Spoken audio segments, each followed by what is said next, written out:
Kagaya ninyo po, gusto ko rin mabigyan ng kasagutan at hustisya ang mga nangyaring extrajudicial killing or EJK na nangyari noong nakaraang administrasyon.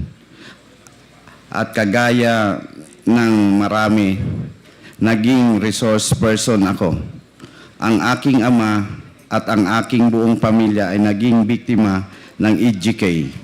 Masakit po para sa akin, sa amin na kabulastugan po ng aking... Mr. Chair, shall we start? Yes, we can already. We have already the witness before the committee. But before that, may we ask the committee secretary to please administer the oath of all those present today who attended for the first time. Comsec. Thank you, Mr. Chair. I would like to request everyone, those who attended for the first time, please stand. Yes, even the police officers who attended this hearing for the first time, maybe General Torre also. Okay. Please Sandali raise po. your... Pati yung mga police officers that was mentioned by this representation a while ago, which has not taken their oath. Colonel Marcos, you have taken your oath. Colonel Pitaliano. Okay, please raise your right hand. Do you swear to tell the truth, the whole truth, and nothing but the truth in this public inquiry, so help you God? Sir? Yes po. Thank you. Sir, the oath has been administered. Thank you. Okay, salamat Comsec. At you may all take your seats now. Now we will proceed with the committee hearing proper.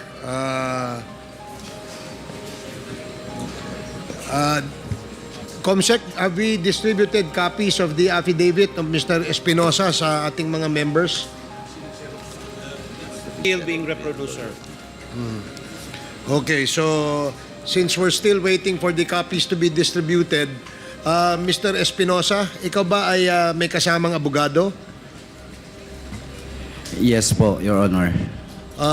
May I know who are the counsel of Mr. Kerwin Espinosa? Can you please enter your appearance before the committee? Good afternoon, Mr. Chair. Good afternoon, Your Honors. Counsel for Roland Kerwin Espinosa, I am Attorney Mark Antonete, respectfully appearing, Your Honor. Okay, thank you. Good afternoon, Mr. Chair and the Honorable Committee. Attorney Raymond P. Palad, appearing as counsel for Roland Espinosa. Good morning po. Thank you, Attorney. So, okay, so let us proceed. Siguro, pwede bang umpisahan mo, Mr. Espinosa, kung ano ba ang yung pakay? Ano ba yung motibo kung bakit nandirito ka? At ikaw ay nagbigay ng sinumpaang salaysay sa committee ito. Ako po ay humihingi, Mr. Chair, sa opening statement ko na ginawa ko kagabi. Meron ka bang opening statement? Mahaba ba yan o maiksi? Maiksi lang to, Mr. Chair. Okay, sige. Please proceed. We will allow you to read your opening statement at pagkatapos po niyan, tayo po ay magtatanong. Yes, please proceed. Salamat po. Honorable Chairperson, Honorable Members of the Quadcom, magandang araw po. Una sa lahat, nagpapasalamat po ako sa kagalang-galang na Quadcom sa inyong imbitasyon sa akin. Nagagalak ako na mabigyan ninyo ako ng pagkakataon na makatulong sa inyong mga layunin. Kagaya ninyo po, gusto ko rin mabigyan ng kasagutan at hustisya ang mga nangyaring extrajudicial killing or EJK na nangyari noong nakaraang administrasyon. At kagaya ng marami, naging resource person ako. Ang aking ama at ang aking buong pamilya ay naging biktima ng EGK. Masakit po para sa akin sa aminin na kabulastugan po ng aking kumalas na napakaraming inosenteng buhay. Ang ama ko po ay mabuting magsilbi sa aming mahal na lungsod ng Albuera.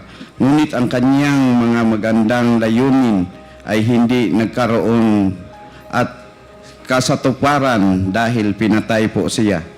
Kami sa pamilya namin at ang buong pamilya ng Albuera ay humingi ng hustisya sa nangyari sa kanyang pagkamatay. Naging biktima siya sa EGK. Sana po sa pagpunta ko dito ay makatulong po ako na matuldukan na ang isyong EGK at mapanagot ang mga dapat managot. Matagal na po ang panahon na aming hinihintay at alam ko ang aking ama saan man siya ngayon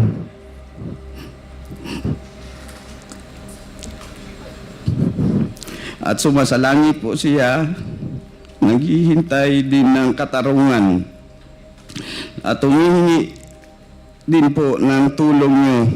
Salamat po ulit sa pagkakataong nakadalo sa pagtitipon na ito, naway makakamit namin at atin lahat ang katarungan at katotohanan sa napakasamang extrajudicial killings na nangyari sa ating bansa sa nakaraang administrasyon.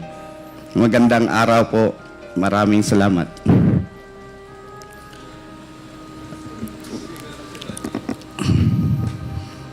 Okay. Are you going to read your, yung sinumpang salaysay?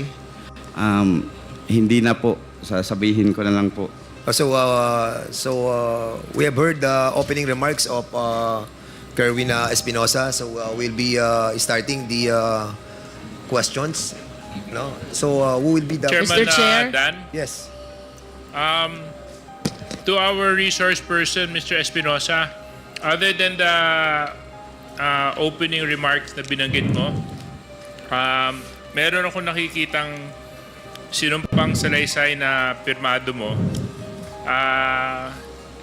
Imbis na basahin mo po ito, okay lang po ba na maikwento mo sa amin yung naging karanasan mo at ang nangyari sa inyong buhay? Okay lang po. Mr. Chairman, before we proceed with the query, Yes. because I think I just received this affidavit, no? And I'll be asking if the members have already have the copy of this. And siguro better for him to read the 4 pages affidavit, or are we going to allow him to have an executive summary about this?